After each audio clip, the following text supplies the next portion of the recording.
Hello, everybody, and welcome to an all-new episode of All Queued Up, your review podcast tied to streaming services like Netflix, Amazon Prime, HBO Max. Sorry, now it's just called Max. Had to download a whole new fucking app for it yesterday. Oh yeah, I got that to look forward to. Yay! You know what's lucky? It's I downloaded it on my phone and my Xbox, and it remembered my account. Well, that's good. So hopefully that'll do the same for you. But yeah, it's frustrating. You know, these services, like, we started doing this podcast when it was just Netflix. We didn't Netflix and Amazon Prime. Yeah, that was it. And well, there was YouTube Red, and there was Hulu, but now we've got Paramount Plus. We've got HBO and Discovery Service Max. So we've got fucking Peacock. There's Apple TV, and all these services had, like, they didn't have to start their own. They didn't have to do this. They did it because they thought they saw the writing on the wall. And now HBO Max / Warner Brothers and Netflix and Disney Plus and not Paramount so much, or Peacock, they're doing all right. But those other services, they're struggling. Because, they're doing exactly what they thought they needed to do, where they were putting all their content on the service saying, like, this is what will get people to subscribe. And then we'll try to put new content. But the problem is that it's costing too much. So it's a catch-22 for all of them. So, but that's kind of why HBO Max did that. Not just because they put Discovery onto their system, but because they are... They're trying to change what they have. They're trying to not change it per se, but like they don't want to be just tied to HBO. Yeah. Since it's Warner Brothers Discovery now, so like all those HBO shows will be on there, but they're owned by Warner Brothers. So why just call it HBO Max to them? Yeah. And I'm like, yeah, sure, I guess. It's like Paramount having Showtime. But yeah. They don't call it Showtime Max. So, anyway. I'm your host, Greg Dietz, with me is my Don Fisher, as you've already heard. But Maya, how has your week been? Pretty good. Actually, I have some exciting news to share. What's that? A very dear friend of mine who I won't name here because it's their business to share, who would, I was asked to be a bridesmaid in their wedding today. Oh, shit. Yeah. So she and I and her sister are all going to go dress shopping soon. Obviously, nice. I said yes. Well, I mean, I'm going to assume it's your first time being asked to be a bridesmaid, so... Well, yeah. Considering, I was like, not to dead name or anything like that, but I'm sure you've been asked to be a groomsman, so in the past. No. So this is your first time being a member of the wedding party. Uh-huh. Oh, well, have fun. Yeah, my own brother didn't even ask me to be part of his wedding party on either of his 3 marriages. That's I'm sorry. Well, let me I don't know how to be for being a bridesmaid, but being a member of the wedding party can be a pain in the ass. Sometimes a little bit fun, but mostly a pain in the ass. From my experience anyway, so. Yeah. But yeah, I'm excited about it. I'm looking forward to it. It'll be cool. I'm sure there will be stressful headache moments, but hey, life is stressful and headache moments at times. True.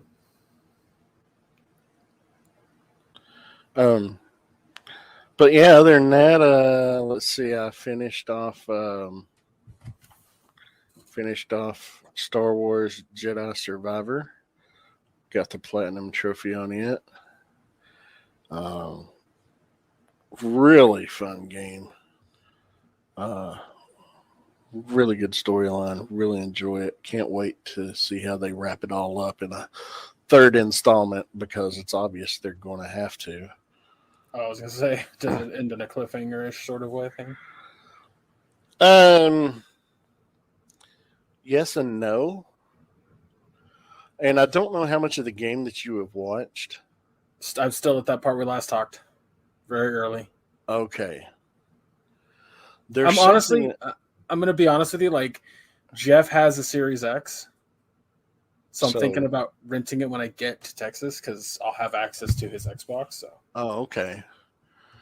Well, let's just say there's something that happens in this game that you end up with an item or two that could possibly tie into the sequel trilogy. I have heard that there's a very good chance with this game that Cal Kestis could join live action, much like Ahsoka. Well, I would be all fucking for that. It's totally fucking possible with the age of the actor. Yeah. Well, he's in his 20s. And this game's set the first game was set 5 years after Order 66. And this one is set 10 years after Order 66. It's actually set at the same time that the Obi-Wan series is set. Right. But he's in his 20s. So if he were going to do some live action stuff, they could do shows and stuff set in whatever time period, and he could do that for a while. Yeah. Yeah. I want to play that game. I want to play it. I don't want to fucking watch it. Like, there's a bunch of games that I want to know the story of, and I'll watch them. And there's a lot of games that I can't play because of restrictions, or that I can't see myself playing for a while, and I'll watch them. Like, I didn't have a PlayStation or access to a PlayStation long enough to play the original God of War or Spider-Man. But I wanted to know the story, so I ended up watching them. Okay, he's 29 now, actually. So gotcha. He'll be 30 in August. But with this situation, I do see myself having an opportunity to play it. So I'm like, do I continue watching it or do I just wait? I think you can avoid the spoilers. I'm not going to spoil any content for you. I have already. I mean, I didn't fucking get any spoilers for Hogwarts Legacy, and I'm playing the hell out of that right now. How dare you, Greg? I'm trans. Jesus Christ, I thought you were my friend. Oh, God. I don't know if it was clear, but I don't think y'all should have rights. I mean, that's... Yeah, well. You can laugh at that and not make it sound like that was my actual opinion. We're just trying to fuck kids, I'm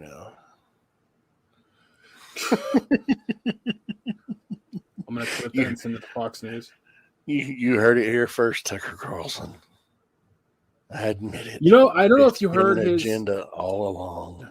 I don't know if you heard his interview after he got fired. No, but his entire like idea on that stuff might change. He was basically saying that when you work for these companies and you fucking spout the shit that they believe and their audience believes. Yep. Tommy Lauren, before she became right wing as fuck, was liberal as fuck in South Dakota. Yeah. It's money. She's just a paid shill. They're all paid shills. Fuck them. Yeah. Oh boy. But yeah. Yeah, that's been my week. I finished up Jedi Survivor and I started playing MLB 23 the show. Really enjoying this year's installment.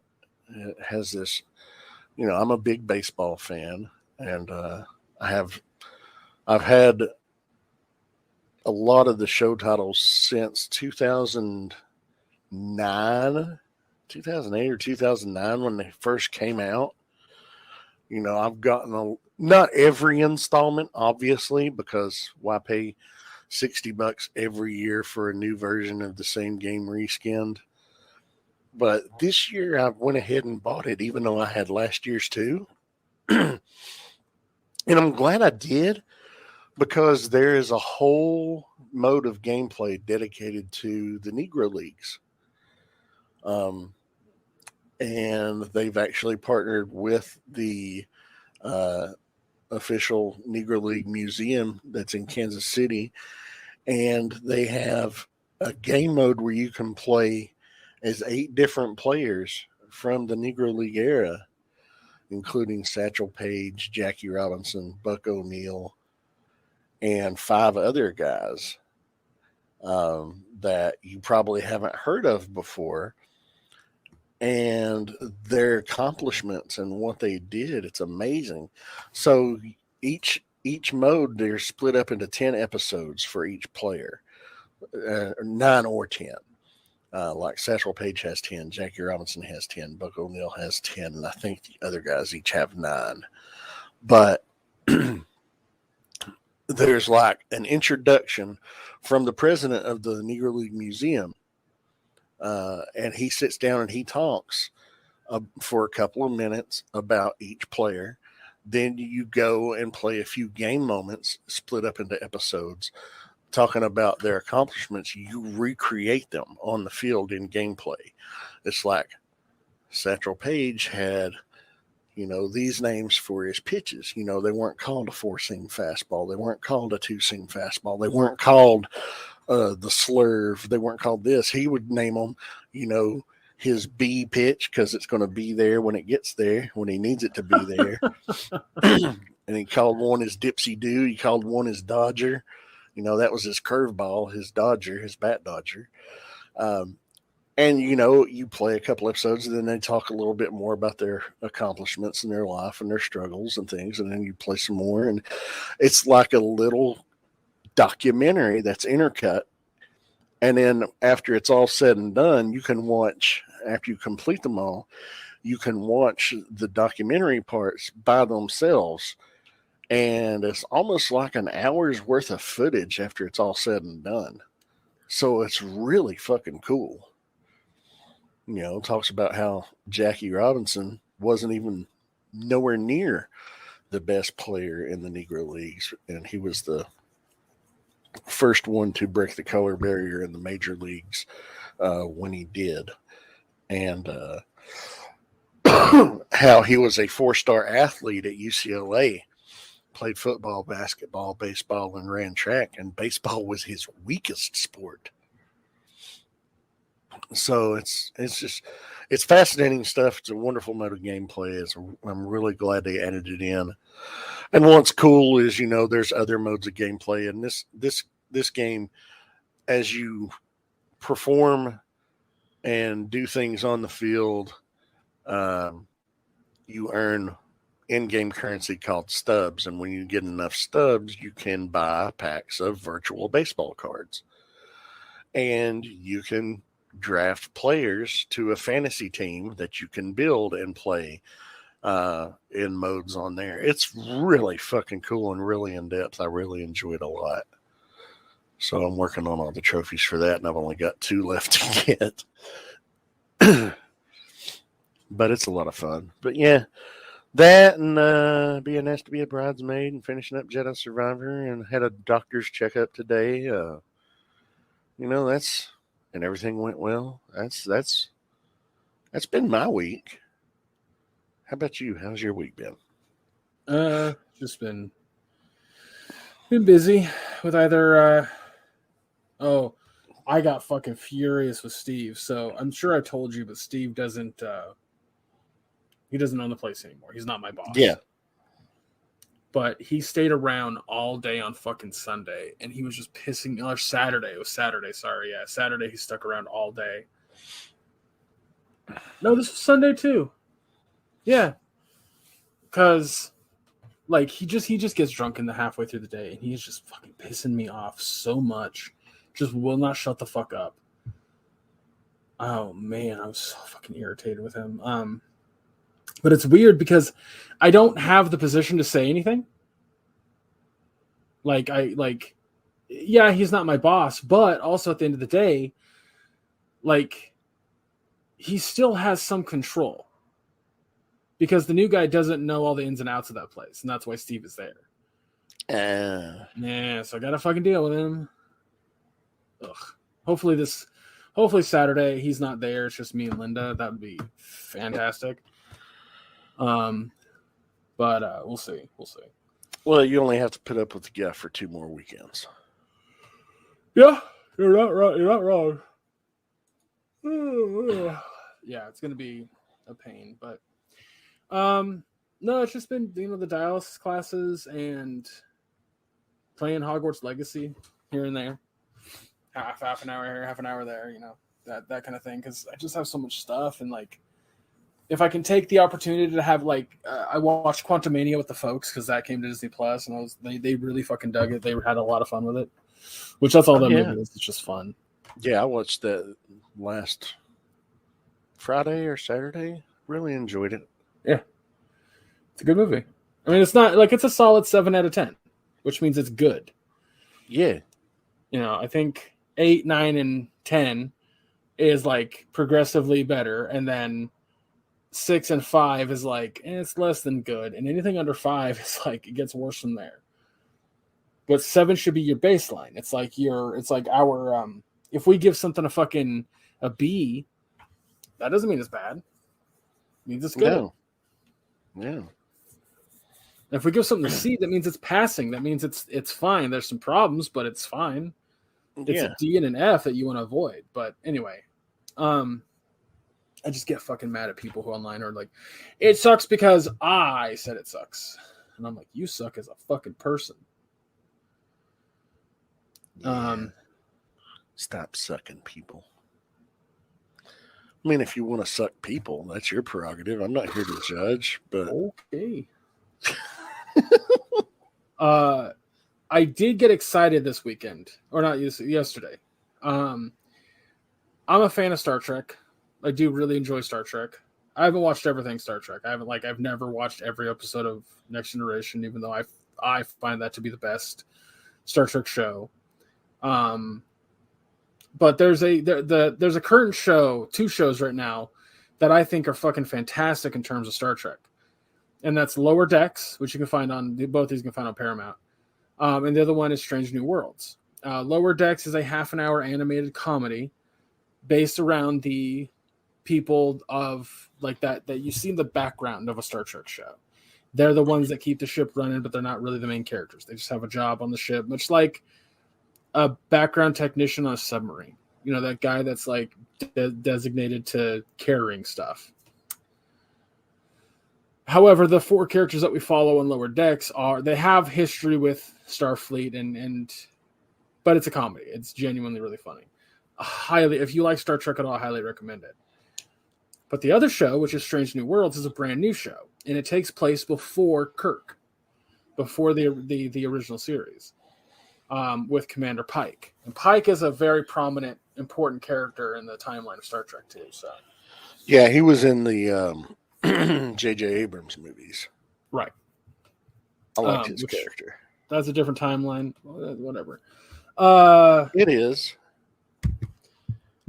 Now, here's the kicker. So, Strange New Worlds takes place arguably first in the timeline. I'd say Discovery does, and then it goes to the end of the timeline, but Discovery is a whole nother can of worms. Lower Decks is arguably the furthest in the timeline. If you ignore Discovery, it's the furthest. Jack Quaid, who you might know as Huey from The Boys, yeah, he plays Boimler. What the fuck is his first name? Oh, why can't think of his first name. It doesn't matter. So his last name is Boimler. Everyone calls him Boims or Boimler. He has purple hair, and he's a bit neurotic. And he just wants to be part of what makes Starfleet so important. He just follows everything by the books. Brad, that's his first name, Brad Boimler. And then there's Beckett Mariner, and she is played by Tawny Newsome. It's hard to say like where others have seen her from, but she's been in quite a bit of stuff. But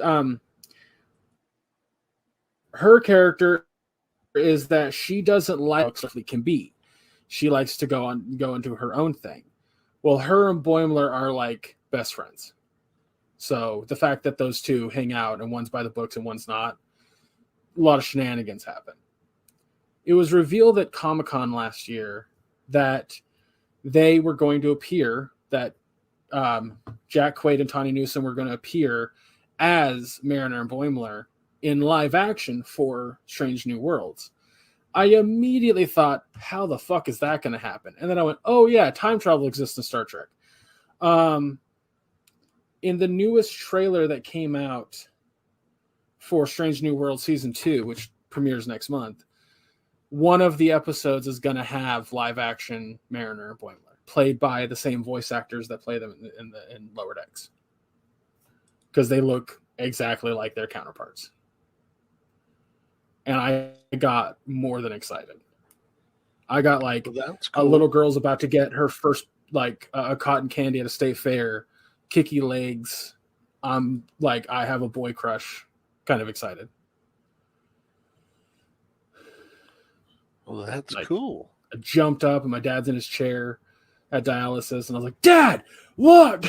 Holy shit! Because him and I have been sharing both those shows. We're trying to watch Picard, but Picard's the star. It exists and it's in Star Trek. But yeah, we're also gonna try to watch a lot of Discovery, I think, because we haven't watched any of that. So Star Trek is one of those things that when my dad passes, it'll be the thing that I remember him most by. It'll be the thing that I connect to him with the most. You know, he grew up as a Trekkie. It's something that I fucking love because of him. And he's always asked me, like, when I'm gone, what do you want of mine? Like, what do you want to keep? And I'm like, I don't really, like, stuff is stuff.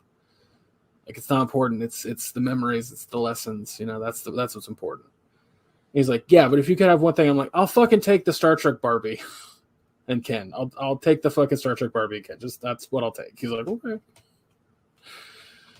I did tell you that he gave me like the original series. Like, it looks like a fucking Starfleet starship manual, like an Enterprise manual.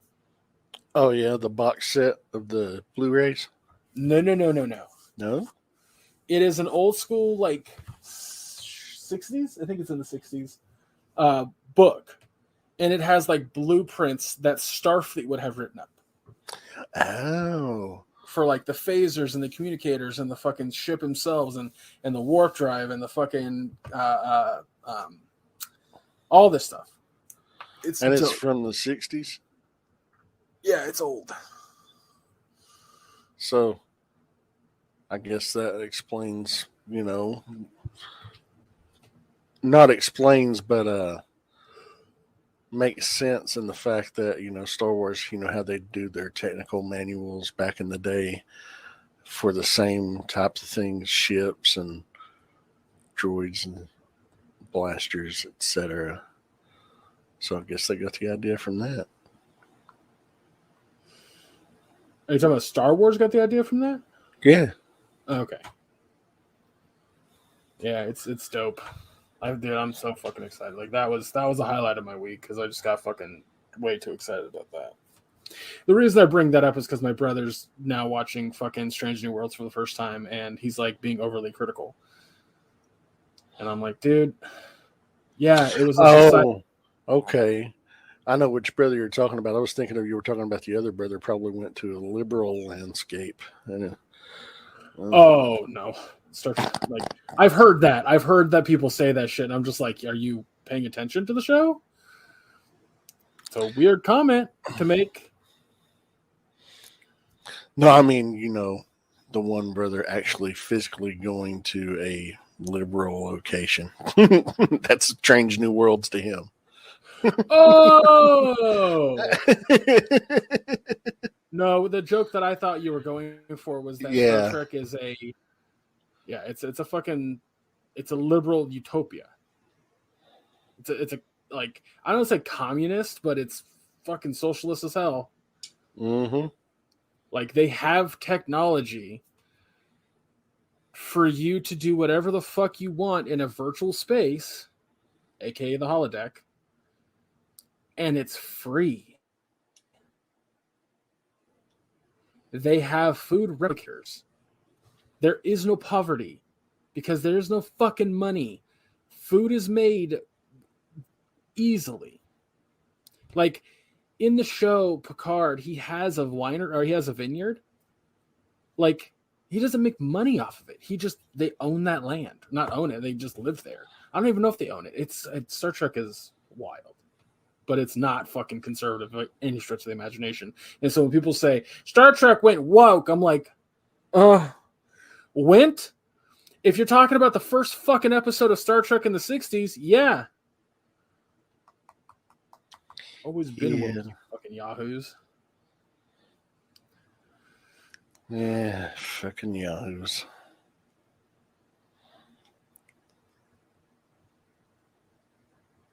Anyway. Yeah, my brother's texting me because there's an episode of Strange New Worlds where they go to a planet and like they sacrifice a kid every year to keep the planet from dying. It's a weird situation, but it turns out to be bub kiss bullshit. Who's gonna miss that kid? There's too many of them. The whole point of the episode is to be like, traditions are whack, yo. Oh, I know. Don't hang your laurels on traditions. And like that message, I guess, went over my brother's head. So,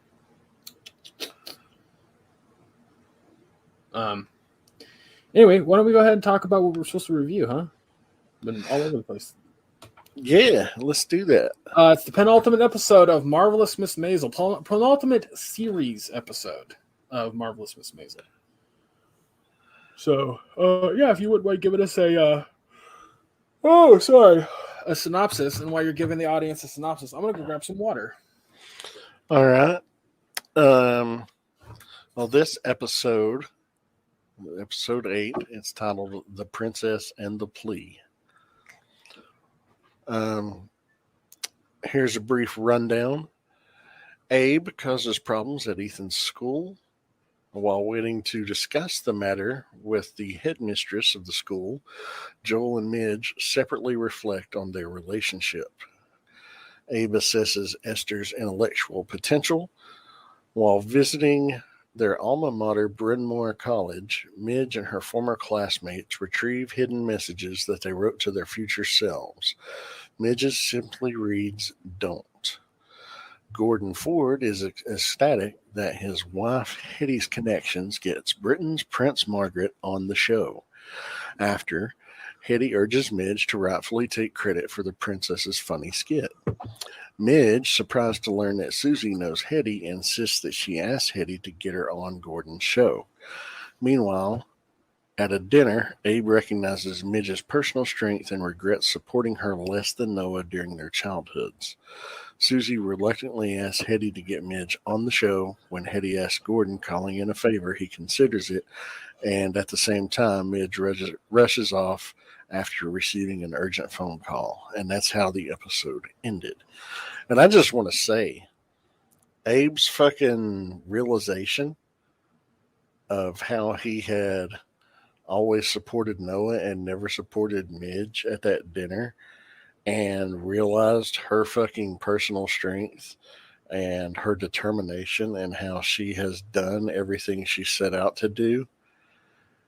And that, that scene was just, I know awards are meaningless, but that was Emmy worthy, know? No, that scene, I think I teared up a bit because it was just perfect. It was just perfect.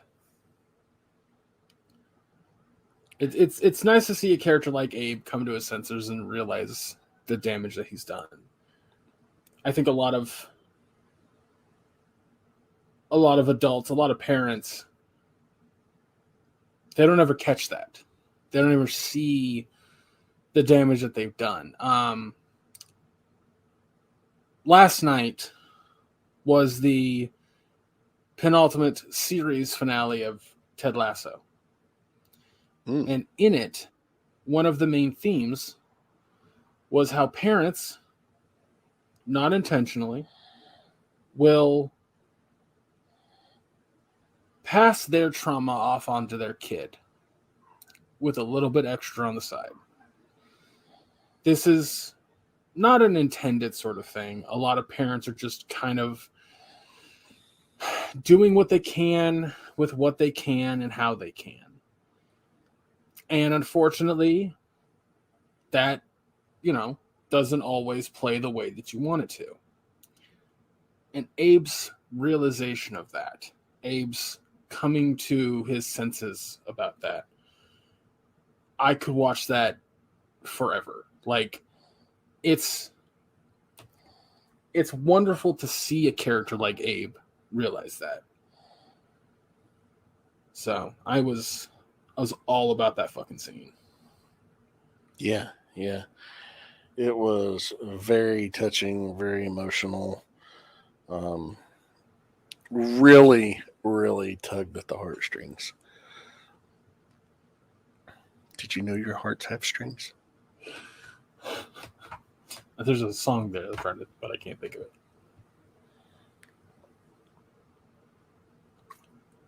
I'm trying to do a parody of the Taylor Swift song.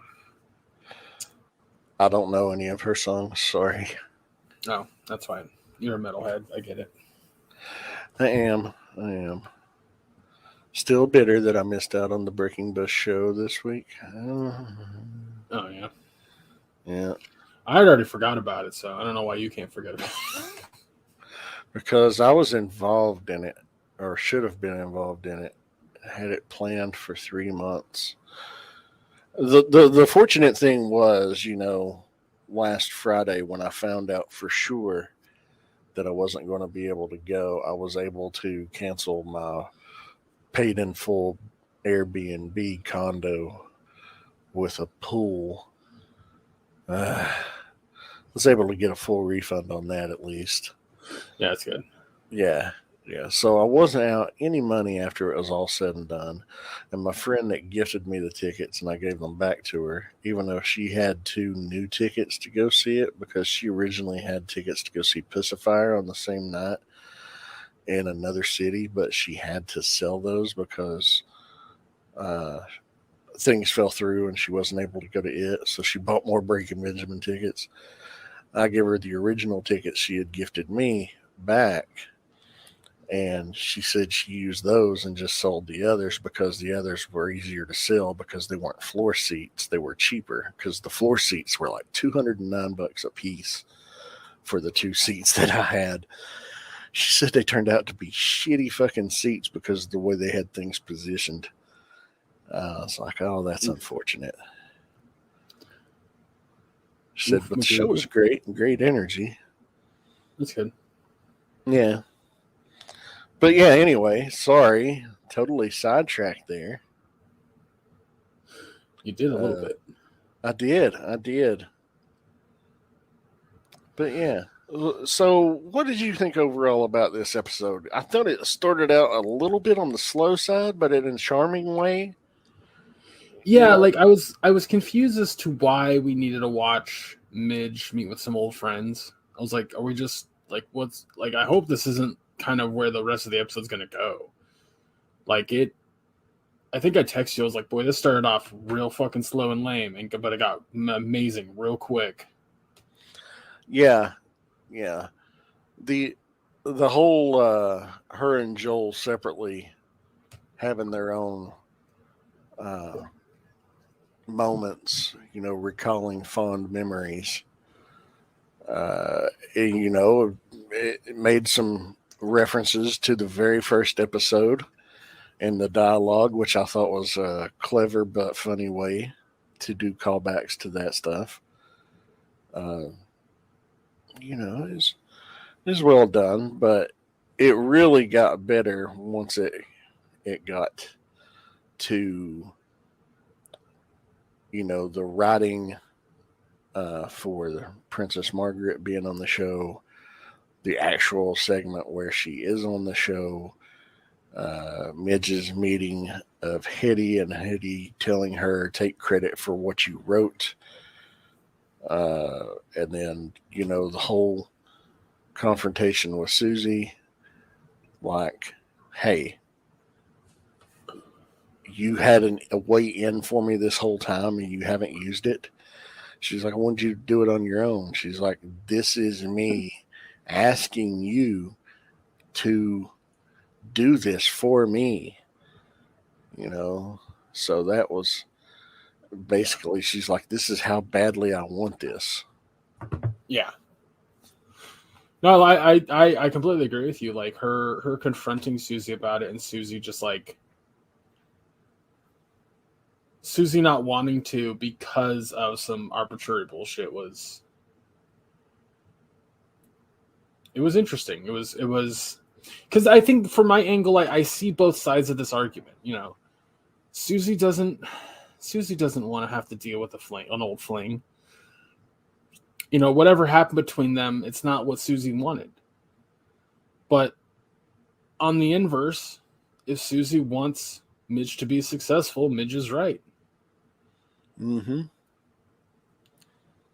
Because unfortunately, that's how Susie's going to make her money. That's how Susie's going to make her living, is by going out on a limb and sacrificing her own, not well-being, but swallowing that pride. Yeah. And clearly that's going to be the kicker right there. That's what's going to cinch it. At least that's what they're alluding to with the final shot of the episode. Yeah, which we'll be able to watch soon. Which I, for one, am very excited about. I'm looking forward to, but I'm also a little melancholy and sad about. I just hope it's I'm hoping it's a fitting and satisfying, if not bittersweet ending. I mean, it'll be a little bittersweet. I don't think it'll be a shit ton bittersweet, but because I think one of the aspects to the characterization of everybody in this is that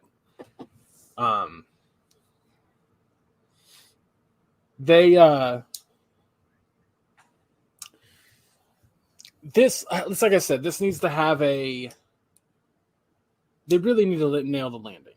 And if it's just, Midge just stand up on Gordon Ford and they're both successful, ha ha ha ha, or like I'm not gonna lie, I'll be real upset if they go, well, they both died in a car crash. I'll be real upset about that. I'm not even gonna sugarcoat that. We'll see how it ends. We'll see how it ends.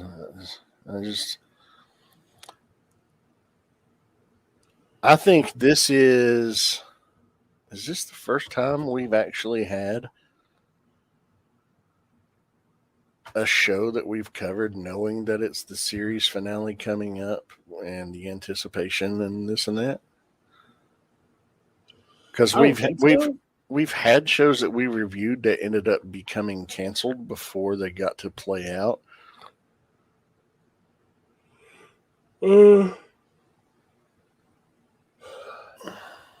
I mean, I'd have to go back and look, but we feel like we've been doing the show for too long for that to not be the case. You're not wrong. But I don't know. It's been a while. If that's the case, because I don't remember it recently. Yeah. I think, there are some characters in this that I do want to know their fate. like, this show isn't just about Susie and Midge. You know, they No. have a bunch of characters that we need to know, but we don't need to know from that, like, to that degree. Like, I don't need to know how Abe and Rose pass on. Don't need to know that. I would like to know if Rose is doing her dating thing because she has nothing else to do since Abe died. Like that shot that we had where they were like, "We don't have the money," yada yada yada. I want to know if that she's doing that because Abe passed. I don't know. I mean, you But remember she was a trust fund kid who cut off her trust fund family, and that was in 1973.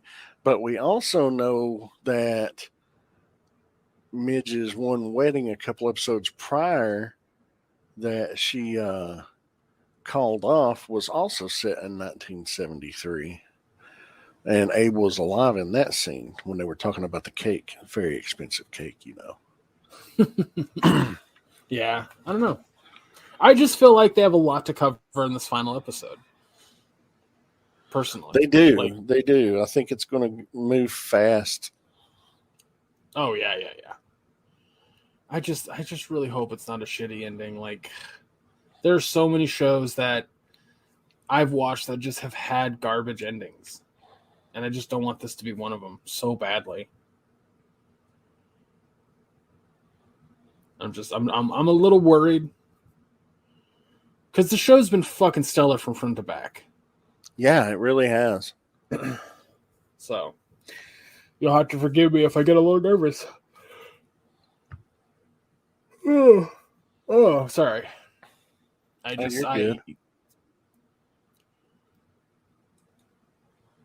The show has had its ups and downs. It has had its tribulation outside of the script, you know. This show fought tooth and nail to get its ending. And I think that's why I'm so like attached to it having a good ending. Yeah. But I also put it this way. For anyone watching this show and you're sad about it ending, please keep in mind an ending's a good thing. I think in this country we have this really strong detachment from the end. We look at the end as finite. But it's not. It's not finite. It's just part of the journey, you know? And this isn't, I'm not just talking about the end of a show or the end of a book or finishing a video game. Talking about death as well. I think we all look at death as that's it. That's the end. But not really. What I mean by that is, you know, my dad and I were talking about existentialism here today because he's talking about his death and my mom's death. And I'm not sad that they're gonna. I'm sad I'm not going to be able to have any more conversations with them. Though, like I said earlier about Star Trek, I'm still going to be able to have those memories. You know? Yeah. And those memories with him are going to last through me and potentially through others if I can pass on that knowledge, if I can pass on that attitude. And I think every time we watch something, we play something, we read something, those pieces of media have an impact on us. There's something about that sticks with each of us. So when we watch a show that ends, it doesn't really end, does it? We get to keep thinking about Midge and what she put up with and what she went through. We get to take the lessons of what these characters did and have done and apply them to ourselves. You know, Ted Lasso's ending next week. It's a series finale as well. And I don't find myself being sad that they're gone. I find myself being relieved. We got to see the front and back of the story. We got to experience that. And we get to take what we want from those stories and implement them in our real lives. We get to see these characters grow and say to ourselves, what about them can I take to better me as a person? And that's why I love shows. I think that's why we review these movies and TV shows, why we used to review video games, and why I think so many people attach to characters. You know, I have a little shrine collection of Donatello on my shelf, but it's not just because I like purple or he was just my favorite turtle as a kid. I think of what kind of character Donatello is and what he represents and why that's who I see myself as and what I can take from Donatello and the Turtles as a whole. You know, I go to other shows and characters and things that we enjoy and watch, and I go, what can I do to be a better person? And so I think of Susie and I think of Midge and I think of what they've done and what they went through and how hard they strived to do what they did. And that's why I'm happy that the show's ending.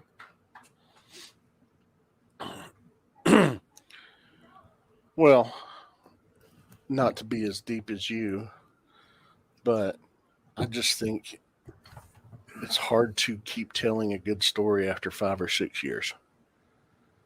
I think that's your sweet spot. 5, 6 years max. Don't push it past 6. If you can do 5 and do it well, do 5. Yeah, there's that too. But no, you know, to touch on what you were talking about, I saw something today, and it made me smile. And it said, the person that you loved, I'm paraphrasing here, the person that you loved, don't be sad that you didn't get to spend the rest of your life with them when they passed away. Be happy that they got to spend the rest of their life with you.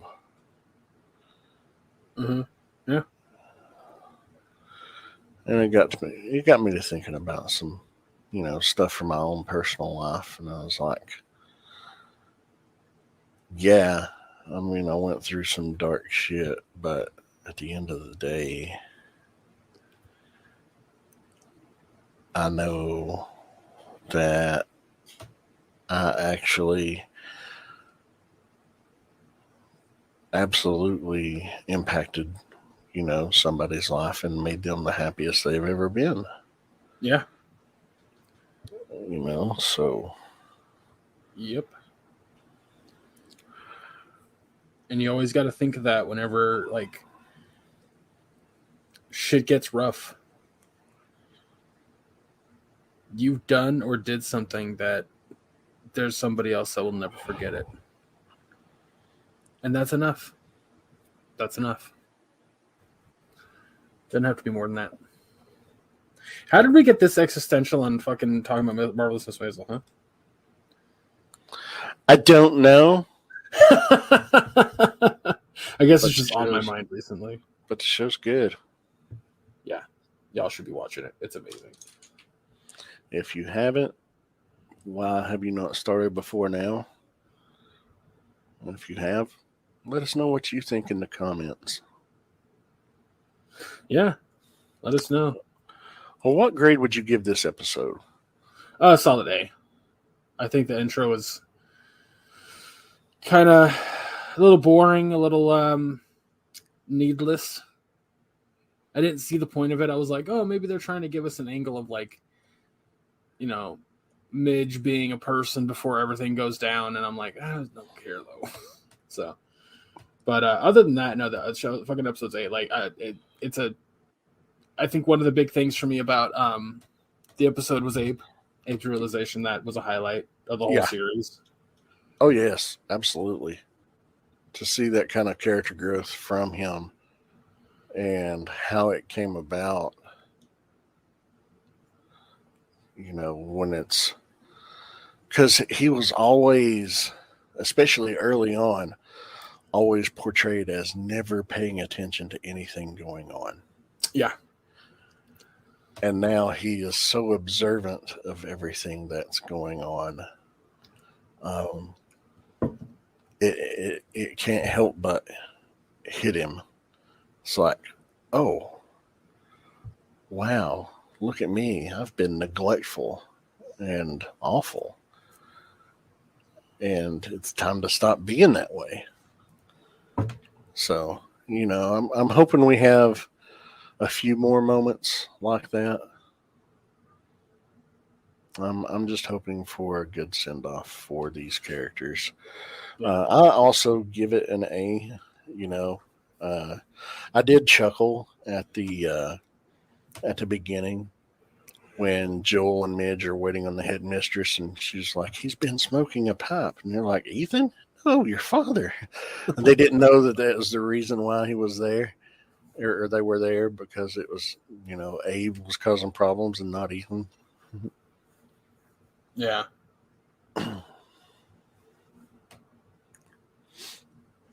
But yeah, I'm looking forward to it. I'm excited, but hesitant, a little nervous. Yeah. I mean, you're right to be. It's like we talked about. It's going away. So, Oh man. Well, what do you say we wrap this up and get out of here?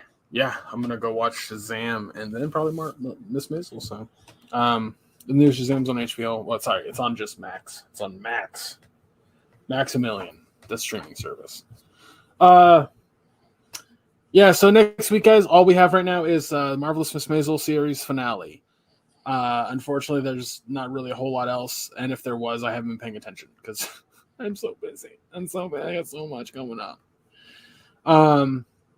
But make sure you follow us on all socials listed down below. If we do find anything else, hopefully we'll fucking put it on social so you guys can keep up with us. If not, you know the drill. We'll just surprise you with it next episode. Happens every fucking time. But yeah, make sure you follow the socials down below anyway, because we try to keep you updated on what's going on, or if we really wanted everyone to kind of join in on the summer movie wager this year, and we didn't get enough. We just didn't get enough. So it's just Maya and I. We're probably going to make a small wager, but it is what it is. But yeah, follow those down below. If you guys like a piece of merch with our faces on it, you can do that over on the Teespring store. The link is down below for that. And if you made it to this far in the podcast, use code AQU15 for 15% off your order. That is AQU15 at checkout to get 15% off your order.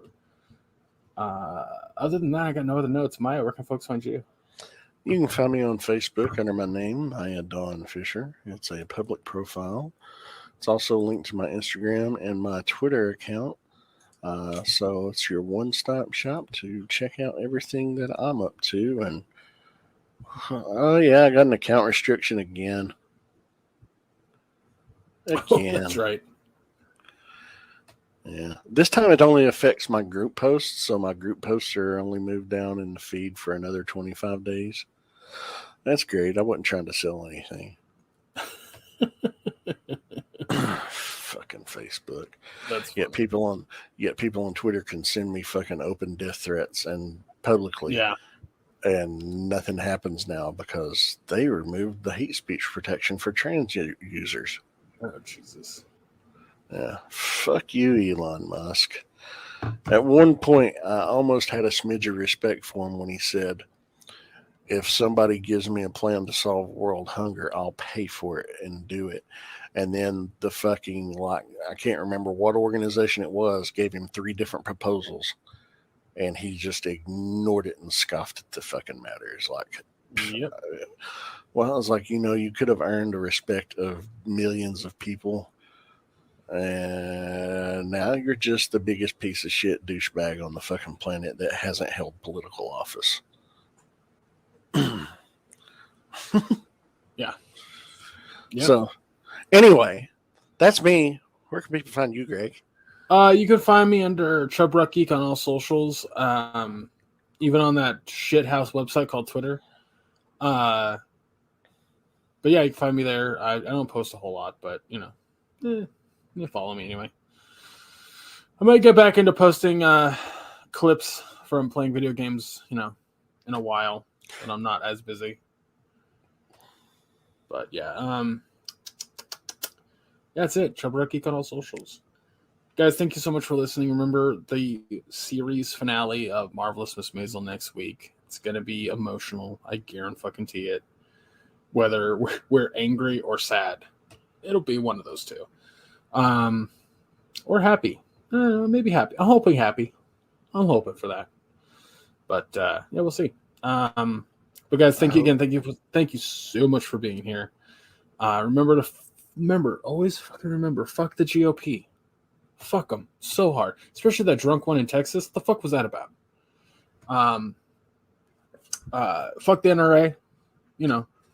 They'd rather have their fucking toys than protect children, so fuck them.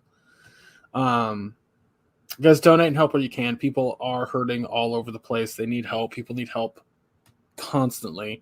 Find a local shelter, find an organization, something to help with, because you need to get out there and do better. We'll see you next week. Take care, everybody.